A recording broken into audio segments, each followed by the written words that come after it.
Uh, we have a great show for you today. Sorry, I guess you can hear me now. We have a Yeah, great show for you today, Countdown Nation, as we bring out the Countdown Roundtable with my co-host Noel Club here.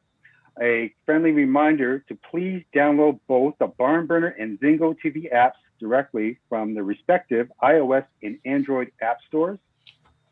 The app is free to download, so please remember to like and rate while you are downloading. Zingo TV is also available on Google Chromecast, Amazon Fire and Fire Sticks, Roku and Roku Sticks, and all smart TVs from 2016 and forward. I'd like to give a great shout to the Crossfire Nation watching today as they support us each and every week there. The nice folks there at Crossfire Nation. Friendly reminder that I am the editor-in-chief of MMA Crossfire. And so I'd like to give a great salute as they tune in each and every week. And I'd like to introduce my co-host here each and every week here. Noel Quab is a boxing certified coach at Boxing Ontario, where he trains elite professional and amateur athletes. He's also the popular host of the popular shows, Club Tracks, and Knockout here on the BarnBurner TV network. He's also an online boxing columnist here at MMA Crossfire, and he joins us as always from his home here in Toronto. Noel, thank you so much for being here this week. thank you, sir, and always a pleasure. Thank you very much. All right, so here we are, the Crossfire or the Countdown Roundtable here. Again, shout out Crossfire Nation, and let's break down the fights that we saw last night there. A fight on the UFC back on schedule with the first of its triple header of events here in January, and we saw an amazing performance, quite frankly, Noel, by Max Holloway there. You know, the former champion there, coming in and making his opponent, the very tough Calvin Kattar. He made him look rather ordinary in a lopsided unanimous decision victory. He sure did, didn't he? I mean, look at those numbers. Total strikes for Holiday. I mean, 746 were thrown, 447 were landing. You look at Calvin, he threw 284, but 134 landed. Right off the bat, those are huge numbers. It just shows you the dominance of Matt Holiday last night. It's very, very impressive. And never mind the power shots. Power shots wise, he threw 744 power shots, but 445 landed compared to his opponent. He threw 283, but landed 133 power shots. So yeah, just a big difference. You look at all the numbers and the stats, it's just and the fight itself, just sheer domination. Yeah, well done, Matt. Yeah, and Holloway really needed this kind of performance just to remind everybody, you know, he's coming off the two consecutive losses to the champion in Alexander Volkanovski.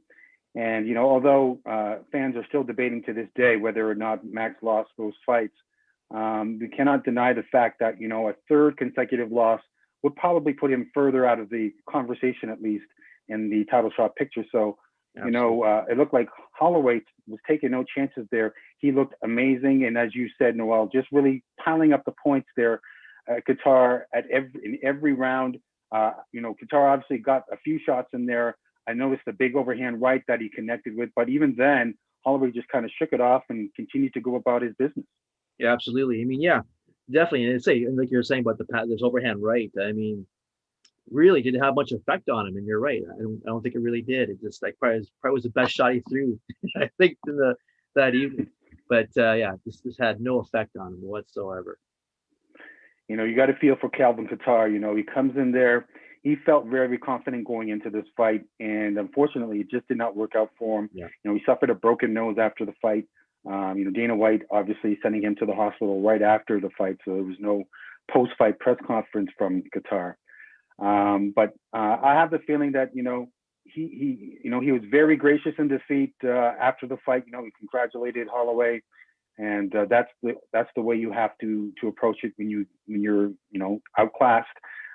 These things happen, and I'm sure ultimately he will be back. Yeah, agreed. So he should be, right? He should come back here. And so now the question remains, you know, Holloway, you know, he said after the fight, he said a lot of things after the fight. But in particular, he said that, you know, he would be willing to stay there at Fight Island and become an alternate in case someone drops out of next week's pay-per-view, UFC 257. So if somebody drops out, either Dan Hooker, Hmm. or his opponent, or Conor McGregor and Dustin Poirier, he's willing to step in case somebody drops out. I thought that was an amazing move or amazing statement by him. What did you think about that? I thought so too. You know what? And that's so funny he made the comment because I think that's highly likely to happen, right? With all the people over the last several months that Yeah, we've seen had fights lined up and then get canceled last minute, so that's actually a really good move to hang around. I would do the same thing too in his shoes. That's a good move. yeah. Max Holloway, he is a company man. You cannot deny he's always willing to step up on short notice, and I did think that was a great move because Dan Hooker, Michael Chandler, who's making his debut, Hmm. next week.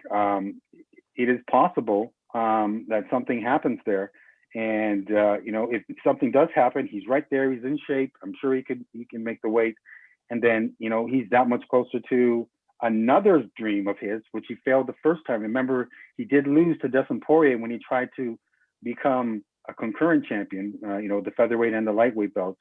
Yeah. He lost to Poirier that time, but he can. What an opportunity would be for him to just step in there on short notice and then be in that conversation as well.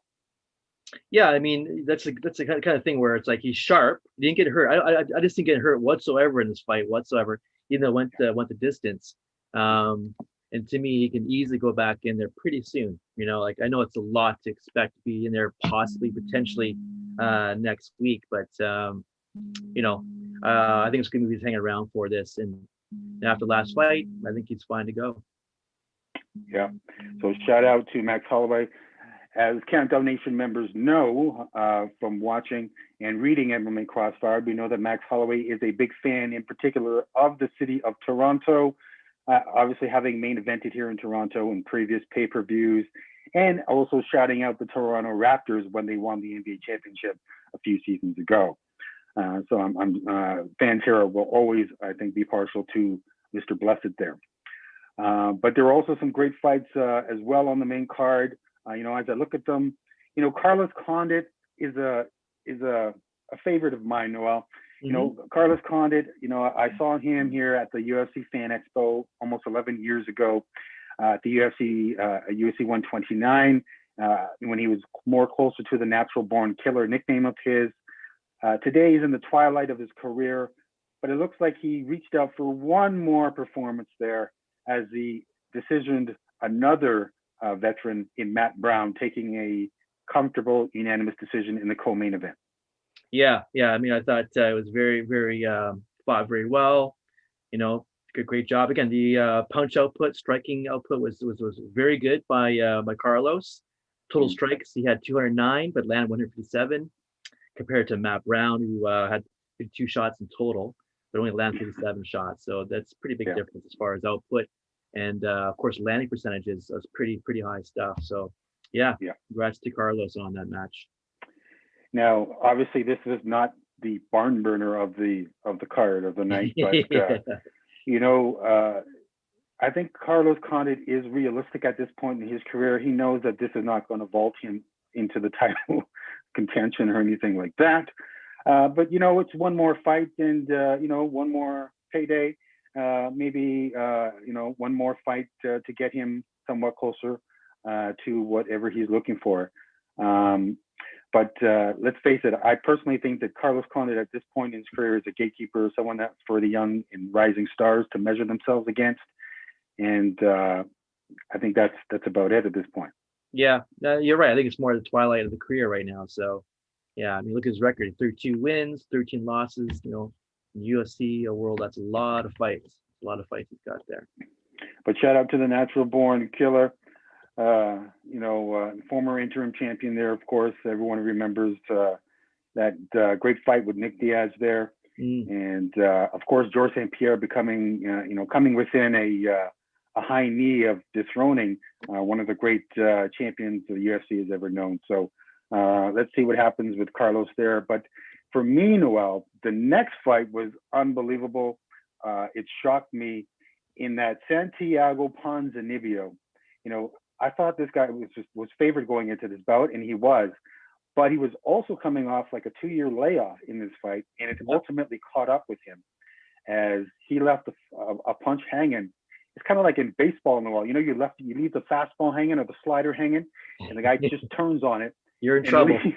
and Li Jinling basically hit a home run. He buttered that thing, and coming away with an amazing knockout punch in the first round, 4 minutes and 25 seconds. A great win for Li. No kidding, right? I mean, pretty like that's the thing. When you're off for 2 years in the fight game, like we say that, and I do because I do a lot of boxing shows and so forth. We wait for 2 years. That's a long. That's to me, that's like eternity. We wait for the fight game, so Oh, you're yeah. expected to go back in and be sharp. As nails. It's a lot to expect. It's a lot to expect. No matter how much sparring you've had, how much training you've had, a fight is a fight, and so you need to be in there sooner than later. So 2 years, that's a long time. But great performance though. Yeah, you're right. Got stopped in 4 minutes and 25 seconds in the first round. It's just yeah, great No, it was a great stoppage. win. Great stoppage. Yeah, great stoppage. It snaps he had previously lost to Neil Magny, and Li Jinling. So, obviously that gets him back into the win column, and it certainly puts a nice feather in his cap and opens some opportunities for him. There's just another example of someone taking advantage of their situation and coming through. Just a great win there for Li, and then right before him, almost the same situation here. Joaquin Buckley coming in off a highlight reel finish, probably the highlight reel finish of 2020, Noel, in his last fight. And then, himself getting finished by a stunning head kick here by the Italian Alessio Di Chirico. Again, 2 minutes and 12 seconds into that first round. Yeah. Again, it's just one of those things. Got caught in a really bad position, bad time, and lights out. It's over. Yeah, I'm sure Buckley will be back. You take some and you give some, and it was his turn last night. But great win for Di Chirico. Never really, he hasn't really brought too much attention as of late. But this win will certainly put him back on the radar. Yeah, real quick, right? Yeah, exactly. So good win for him. Just looking at the overall card there, a lot of stuff on the prelims too. We saw Austin Lingo, someone that we're very familiar with here, of course, been on the show a couple times. Getting his first win there in the octagon, a nice decision win over Jacob Kilburn. Actually, the first fight of the UFC for 2021, and the kid coming through. Yeah, no, I'm really proud to see Austin do so well, right? Mm-hmm. Have a guy on our show and see him perform like that. It's always, for us, I think more for us, it's kind of a special thing to see, to watch. Well, yeah, it is special, and particularly after what he told us, we talked about him about that first fight in the UFC. It was a disappointing loss for him, and he felt he could have done a lot better. And it looked like he really did go back to the drawing board and go over things and come up with something. And the proof is in the pudding. We saw it last night. Yeah, he stepped up quite nicely, right? And there's everything we kind of discussed. He ended up doing in the actual match. So that's always excellent to watch that unfold that way. Yeah. So shout out to Austin Lingo there.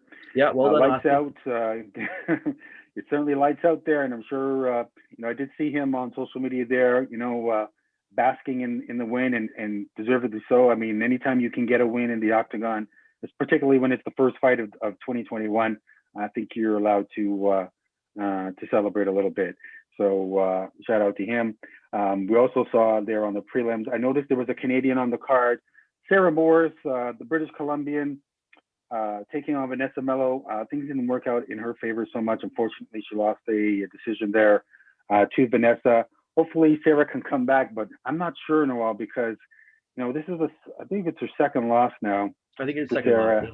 Yeah. And this now puts her at 6-7.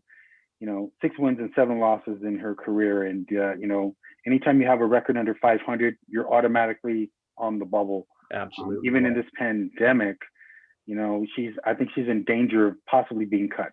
Yeah, I agree, and I think that's probably likely to happen. Unfortunately, I hate to see it happen, but I think so too. I can see that I can definitely see her being cut. Unfortunately, You're right. You got to produce those results. You got to at least have a great performance. But even that's like not really happening. Obviously, even the record reflects that. So, Yeah. Yeah. Well, shout out to Sarah there. Hopefully things work out there. You know, she has an amazing nickname. They call her Cheesecake. You know, Misha Tate was called Cupcake, but we have our own cheesecake here with Sarah Moore. So hopefully things work out with her. But that is the fight game, folks. I mean, you gotta produce and Yeah, have to see what happens. gotta produce and get better all the time. It's the way it Yeah. is.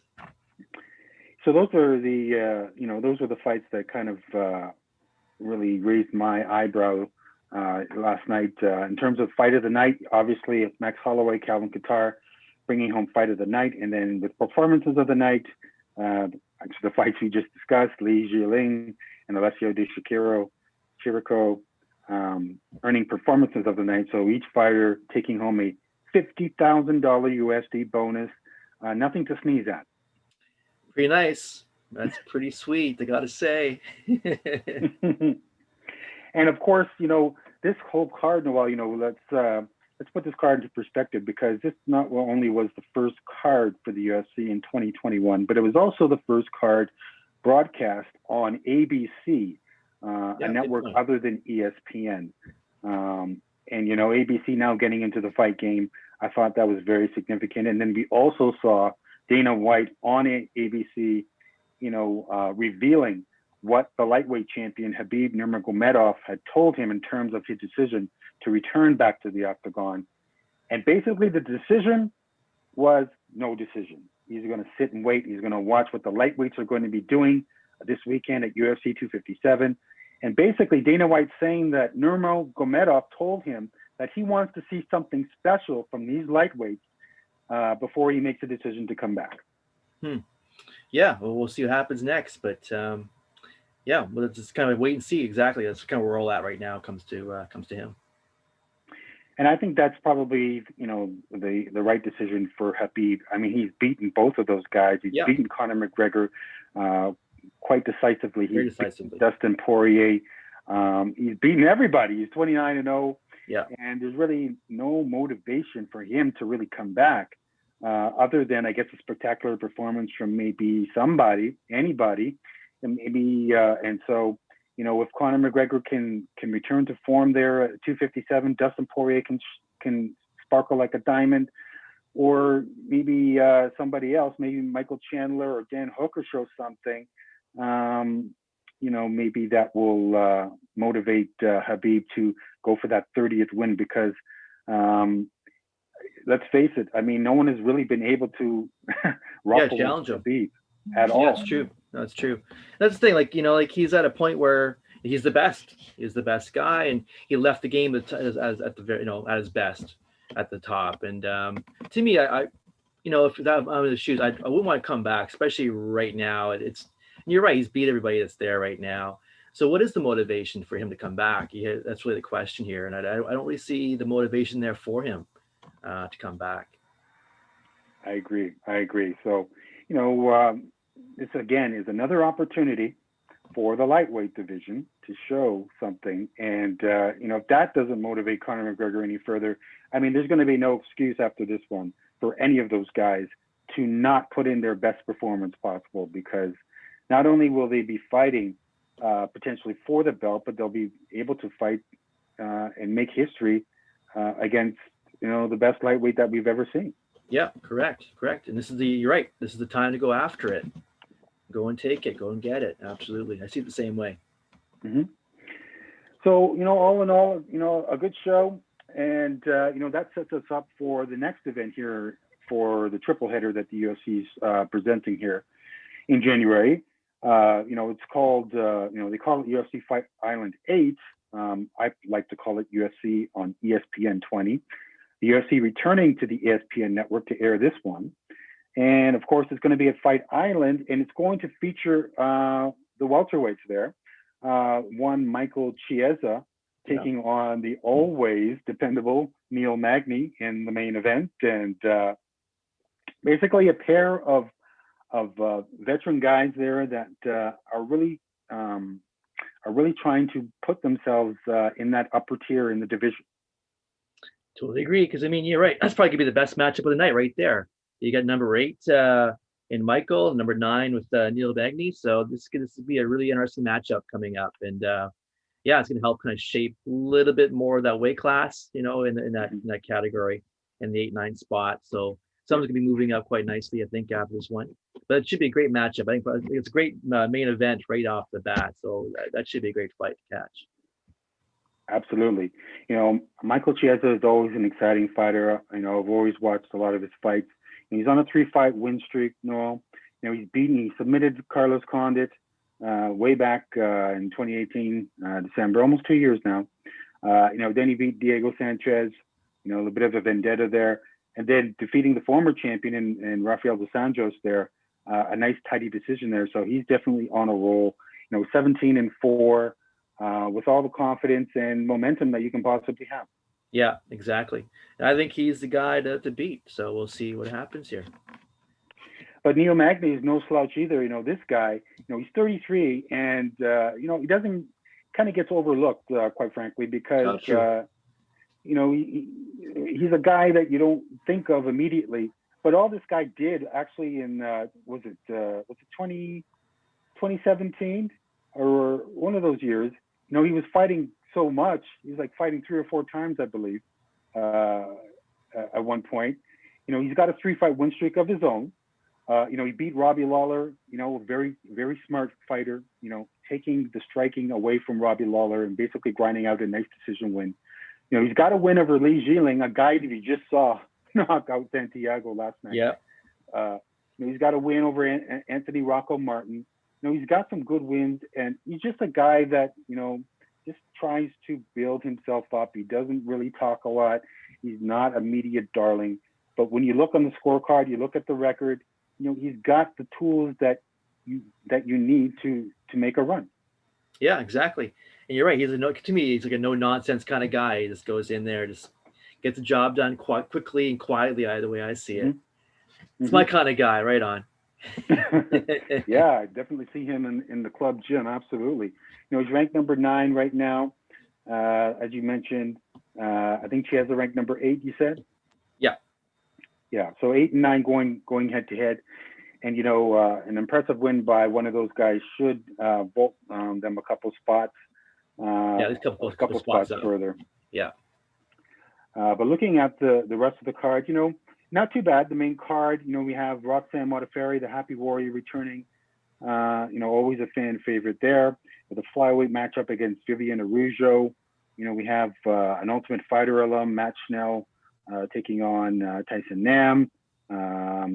We got in the welterweight co-main event, Worley Alves and Munir Laziez in the co-main, and a rather big prelim. Like, wow, like like everyone's coming out. I think the fighters are getting the memo, Noel. When he comes calling, you better answer that calling and get yourself there, because who knows when you're going to get another chance. True. We've got a flooded prelim card here. That's right, we do. Ricky Simon on the card, Tom Breeze from the UK, Francisco Figueiredo, and Dalcha Lungiambula. Man, that's a mouthful, yeah. The South African who were supposed to see fight Carl Roberson back in late 2020. Obviously that fight got delayed due to Roberson, Baby K, catching COVID. So that's why that fight was delayed. But right. It looks like, Lungiambula is not waiting around, and he is taking another fight in Marcus Perez there on the card. So, another solid card, maybe not as much name value as the first card, or obviously the pay-per-view, but this is one of those no nonsense cards, Noel, that it should produce something. I think so, yeah. But I really do like that welterweight matchup as the headliner. I think that's going to be an exciting matchup. I think would be the best fight of the night. Mm-hmm. Yeah, absolutely. I think so. And, shout out to Roxanne Modafferi, someone who I've watched over the years. We've seen her on The Ultimate Fighter. We've seen her in Invicta, and then, we've seen her plod her way into the UFC. She's 38 years old now. 38 years old and clawing your way, in the UFC. It's not easy. No. She doesn't have the best of records. She's 25-17, but she is coming off a nice win over Andrea Lee. And one thing about Roxanne, well, whether she wins or she loses, she always makes an event of it. We see her with those outlandish entrances at the weigh-ins and stuff. I wonder what she is going to put together this time. No, agreed. But I just want to see her get the W in the next one. Well, yeah, I love the absolutely. showmanship. I love that. But get it done in there. Eh? Come on, Roxanne. Come on, show us your stuff. Yeah, I mean, I'm sure Roxanne is definitely thinking about the win. She has some momentum on her side, so we'll have to see what happens. Though, her opponent is not just going to sit there and let her grab it. So, we'll have to see. We'll have to see what she can do. But kudos really to her. I mean, 38 years old. I mean, that's pretty awesome. Like I wouldn't be doing that at 38 years old. Yeah, I mean, yeah. So yeah, kudos to her. That's pretty huge. Absolutely. So, shout out to the Happy Warrior. And of course, that sets us up for the big one, UFC 257, of course. That's going to be January 23rd, Saturday. And of course, the main event, Conor McGregor and Dustin Poirier. McGregor ranked number 4, I believe, in the division, and Dustin Poirier ranked number 2. In our last show, we had Andrew Gray from Bling Empire, the reality show there on Netflix, break down the fight. But, well, let's hear your thoughts again on this fight and what you think will happen. Yeah, so I would say, even Conor would be the favorite, really, because of what he's done. I think he can be vulnerable in this case. I think being out of the octagon for a while and all the drama going on behind the scenes doesn't really help you much going into the octagon. So yeah, I think he could possibly lose this one. It's possible. And plus, to me, it's more the main factor being out of the octagon. It seems to be a little too long at that level. You got to be a little more active, in my opinion. So yeah, I think he's gonna have a tough time. That's very possible, and I do agree with you that if Conor does not show up, if he does not return to form, Dustin Poirier is going to make him pay for it undoubtedly. Yep. Dustin Poirier is razor sharp right now. Correct. He's coming off a big win over Dan Hooker in the summer, a fight of the night, fight of the year candidate for 2020. Outlasting Dan Hooker in an amazing bout, and he has the experience of fighting Khabib. And he has the experience of fighting Conor McGregor 6 years or 7 years ago. Mm-hmm. So, if this guy doesn't have the motivation to atone for that loss, I don't know what will atone for that. And then plus, the winner gets the title shot, possibly facing Khabib. If he can showcase his stuff, I mean, that is a perfect situation for a diamond to sparkle. Absolutely. Yeah, I think Poirier has a shot though, really, to take this and move on. I really do.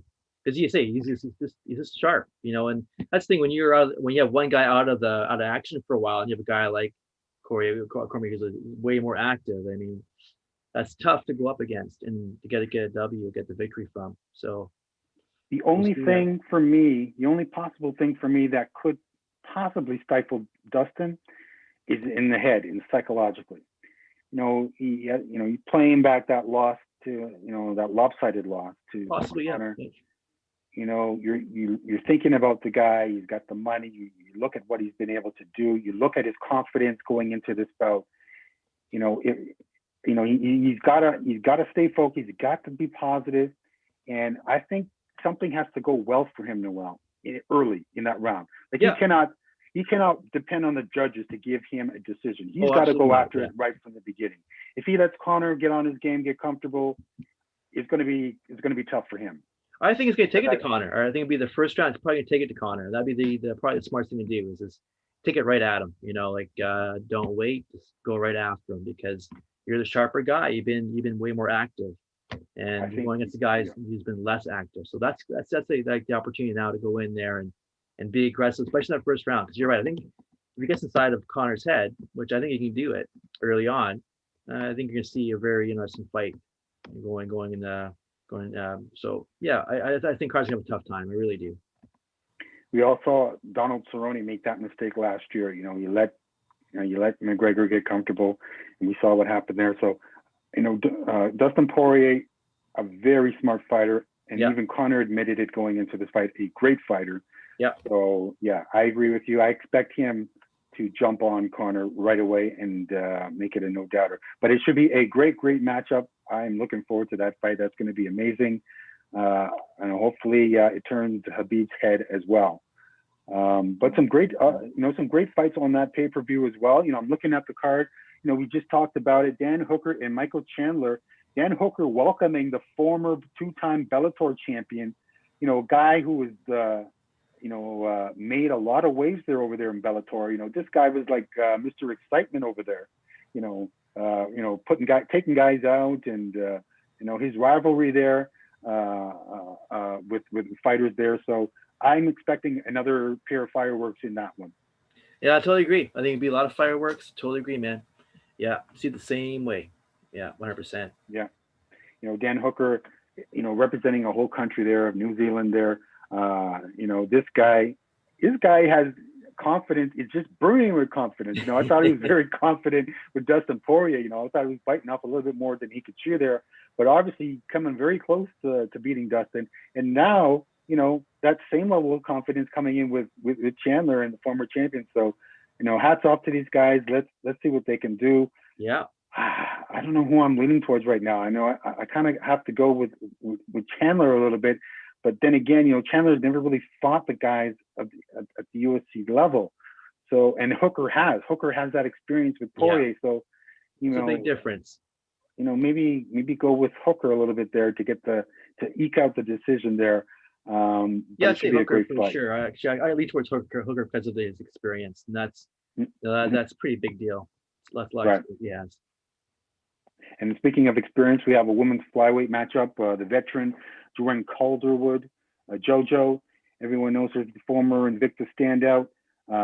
She's going to be taking on a good striker in Jessica Ai. A striker that doesn't really put people away, but does use her footwork and her striking to grind out comfortable decision victories. So, it's going to be up to JoJo to either take her down and use her improving ground skills, or utilize that Muay Thai that she is so famous for in overcoming the striking of Jessica.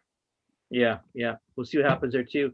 Yeah, I kind of lean towards Jessica. We'll see what unfolds there, but yeah, I like Jessica's abilities and what she's just been showing in the octagon. So we'll see what happens there. But I'm leaning towards Jessica. Yeah, Jessica Ai and Joanne Calderwood there on the main card. And just looking over the rest of the card there, Sarah McMahon making a return there. Women's bantamweight matchup taking on Juliana Pena, the Venezuelan.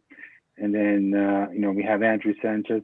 I just realized, this is like the third show in a row that we have like an Andrews of some note here. We have Andrew Gray last week on the show, and then I can't remember whether it was the week before, but I'm just noticing Andrew on each show. But Andrew Sanchez, the former Ultimate Fighter alum, he's going to be on the prelim card taking on Mahmoud Muradov. Brad Tavares, a Hawaiian, taking on Antonio Carlos Jr. And Khalil Roundtree Jr., another guy that needs to get a big win. He's going to be back there. He's taking on, who's he taking on? Marcin Carcino. So, a lot of pressure on him because he lost a few key bouts there, and he could be one of those guys on the bubble too. One win in his last 3 bouts. Yeah, agreed. He's on the bubble, so he's got to produce here for sure. This is his opportunity to turn it around. And I want to go back to Sarah McMahon for a second, because Sarah McMahon, she's 40 years old. Like, wow. It just seemed like yesterday she was challenging Ronda Rousey for the belt there. And unfortunately got that liver shot that got her out of there very quickly. But now she's 40 years old. She's still a several gold medalist, obviously, very well skilled, and has carved out a nice career there in the octagon there. But now at 40, she's got to put some wins together here if she wants to make a run there in the UFC. She only has one win in her last three contests, Noel. It was a win over Lena Landsberg about a year ago. But, the time is running out for her. The clock is running out for her. Absolutely. That's the thing. When you're 40, and you're a fighter, it's not really the best place to be, because you're not, unfortunately, like, people don't realize, there's a truth to this.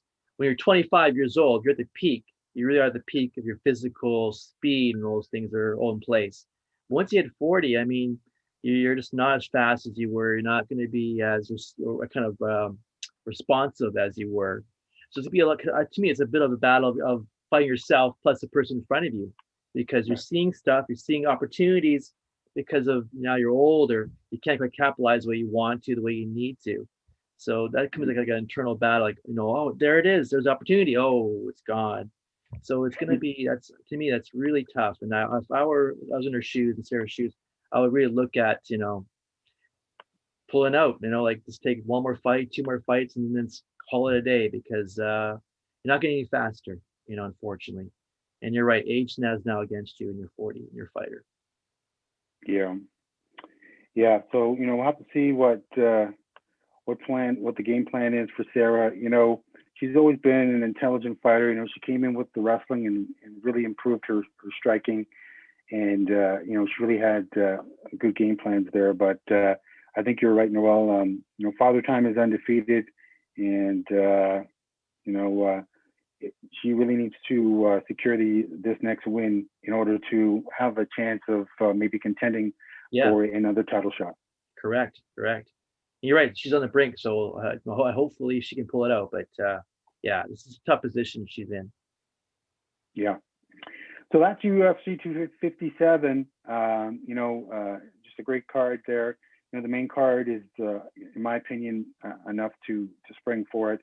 Anytime Conor McGregor is fighting a great opponent, that's always time to gather the family around and watch the fireworks. So it's gonna be good, regardless of what happens. It's gonna be a good fight. So you can definitely bet I'm going to be curled up to the TV watching. But there are also some tidbits, I would say, from the week that I want to really throw out at you, Noel. One that caught my eye was celebrity boxing. Celebrity boxing seems to be flourishing these last couple of years. I can't understand why, Noel. I don't know why, but here we have a former two-time NBA champion, Lamar Odom, announcing that he has signed a celebrity boxing deal. So he is now on the celebrity boxing circuit.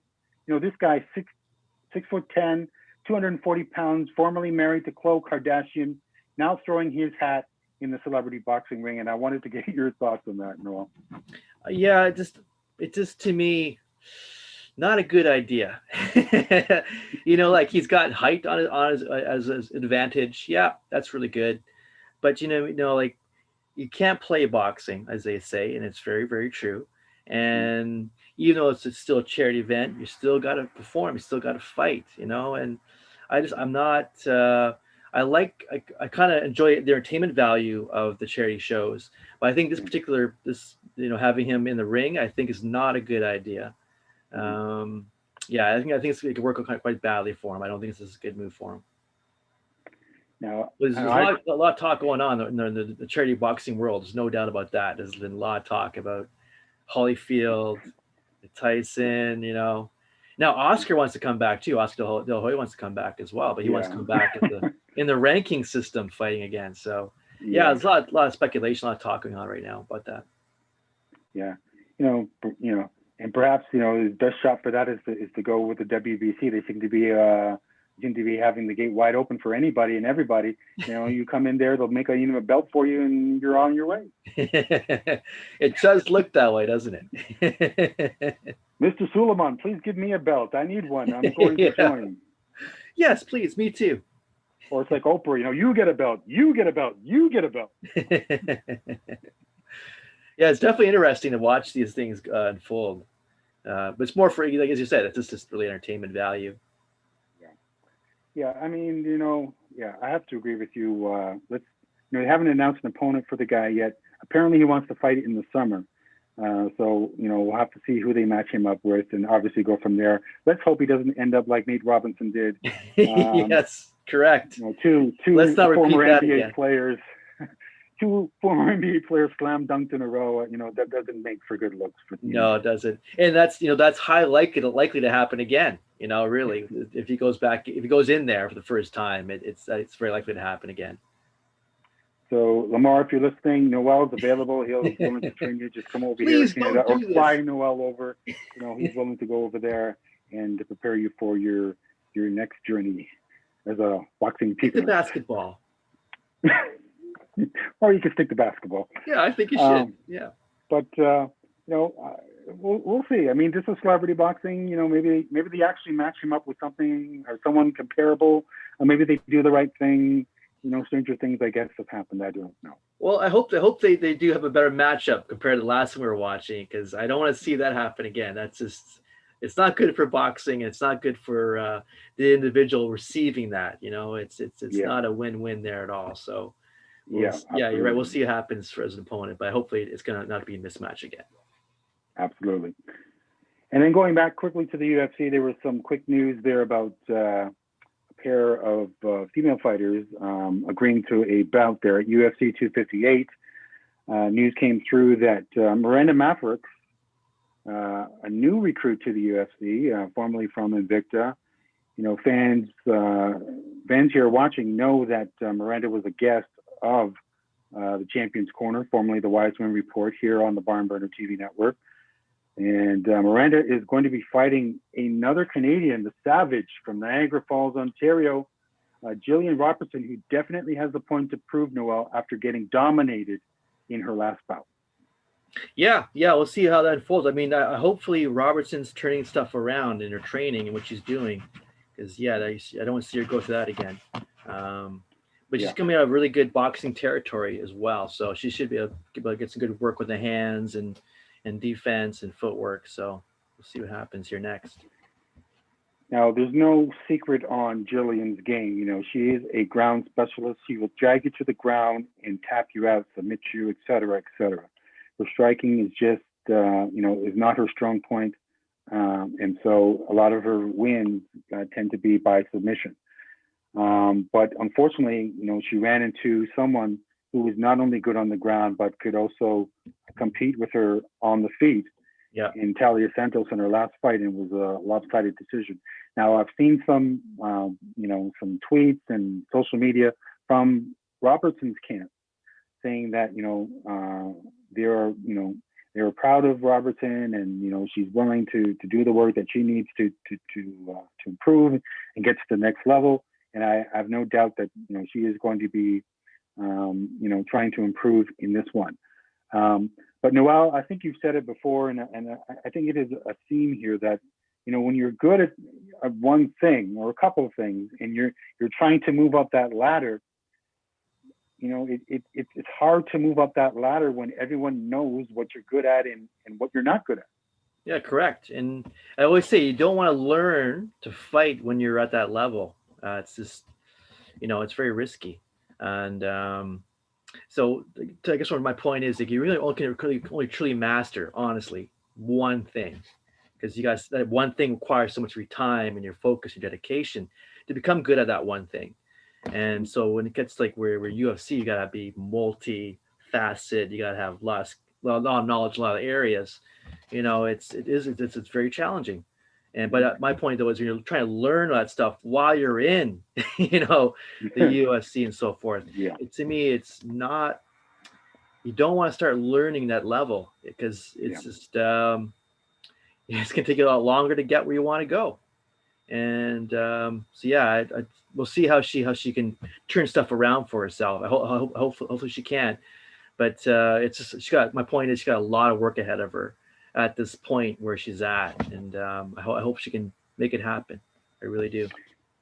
I'm going to read this. This is from Jillian Robertson's training camp. He tweeted this. He said, "This is why I will always F with Savage," which is the Twitter handle for Jillian. "No one works harder and is more dedicated to their craft than her. Setbacks mean nothing, and we will continue to fight whoever steps in front of us. So, you have to applaud the attitude that Jillian and her team have. They're not backing down. They are going to move forward and compete with anybody that UFC puts in front of them.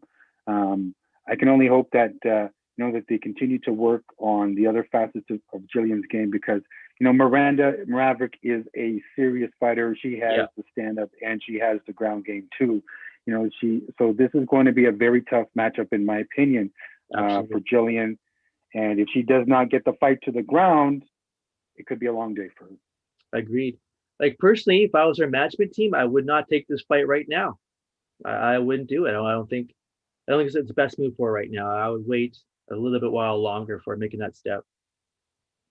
Mm-hmm. She's got a lot of work ahead of her.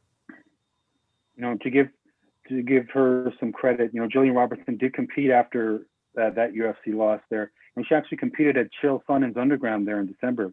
She picked up a nice win over Pearl Gonzalez there in a no-gi contest at Submission Underground in December.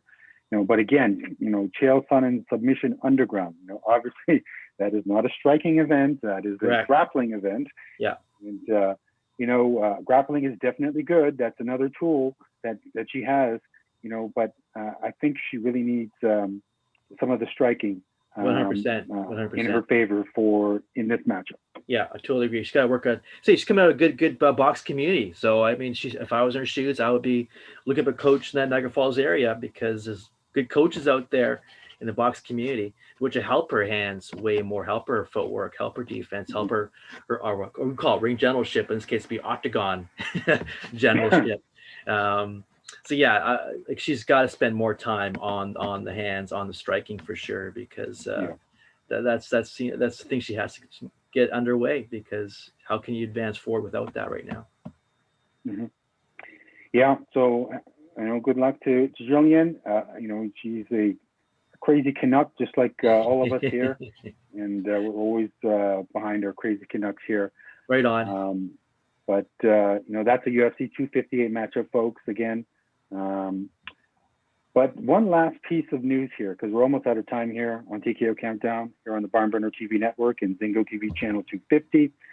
This was a firestorm, and comes off the heels of the January 6th Capitol riots there in Washington. The LFA, the Legacy Fighting Alliance, Noel. Initially the story was that they fired the color commentator of their organization, of their promotion, Pat Miletich, a UFC Hall of Famer, by the way, after learning that he participated in the Capitol riot. Now, I should clarify that before everyone, that there was a clarification after this story broke, in that he was not necessarily fired, but the president, Ed Soares, told MMA Junkie that he has been removed from his position currently, and a decision will be made in terms of any long-term dismissal or anything like that. But the official notice right now is that he has simply been removed from his position. Noel, your thoughts? Yeah, I mean, to me, it's no brainer. He has to be removed. Perceptually, it looks horrible. You're part of that, what took place at Capitol Hill. Like, that's just, to me, it's not even acceptable. And that really is, to me, a career killer when you're in that kind of a position. So to me, it's just the kind of the beginning of some lot of bad stuff for him moving forward. I don't see how he can come back to that position as time goes on. That's a big thing to try to eradicate out people's imaginations. It's not very smart. That's all I can say. I don't know why he'd be part of that. It's crazy. Now, folks, you want to check out the story that I wrote on MMA Crossfire, because in it I have a couple of Instagram posts from Miletich himself defending, his actions, his involvement in the protest. And in a nutshell, he basically said that, he didn't see any violence where he was at. He was simply there. He wasn't, storming the White House or anything like that. And also he defended the LFA's right to remove him from his position. basically saying, they're a good organization. They just were feeling the heat from a lot of people, and not to punish the organization by, not buying the stuff or anything, like not watching the shows or anything like that. So it seems like Militech is trying to calm the waters here, and basically saying, it is what it is. I'll be back somewhere, and but Militech is known for controversial actions in the past. Surprise, surprise. I know you're surprised, Noel. He's been involved in some controversial situations in the past. He's been doing this color commentating job. We've seen him around, and he is obviously a UFC Hall of Famer. He was a UFC welterweight champion. It was called the lightweight championship back when he competed in '98, but now it's called the welterweight champion. So I'm going to say that he's a former welterweight champion, a Hall of Famer. A guy who really introduced a fighting system. They used to call it the Militech fighting system, Noel. He had a bunch of guys under him, guys like Matt Hughes. That's where Matt Hughes trained, and that's where he learned his trade to become one of the greatest welterweight champions of all time. So, obviously he has connections and a certain cachet, a certain respectability, no matter what he does. Yeah. So I think I do agree with him in that he will be back somewhere, if not with LFA, with somebody else. But if he could be back in different lesser position, I don't see him back in the same position again. I don't see that happening. Yeah. He seems to concede that, Noel, in the statement, basically saying, it is what it is, and not let don't try to punish the LFA. But it'll be interesting to see what happens with Militech. But we are out of time here on TKO Countdown. Wow, time just flew by. Man, always great to talk the roundtable with you, Noel. We talked about a lot of things here. We are both amped up for the UFC shows coming up. UFC on ESPN 20, and of course UFC 257, the big one, with Connor and Dustin. So let's see what happens there. We hope you, the Countdown Nation, will join us in watching, and we'll be here next week to wrap it all up for you as always. A special reminder to everyone that this show, TKO Countdown, can be heard on the BarnBurner Radio Network and all of its 122 platforms. Please check out barnburner.ca for all the news that's late and great in the world of professional sports. BarnBurner, watch it, hear it, read it, download it, live it. We will see you all next week. Take care, Countdown Nation. Thank you, everybody. Thank you.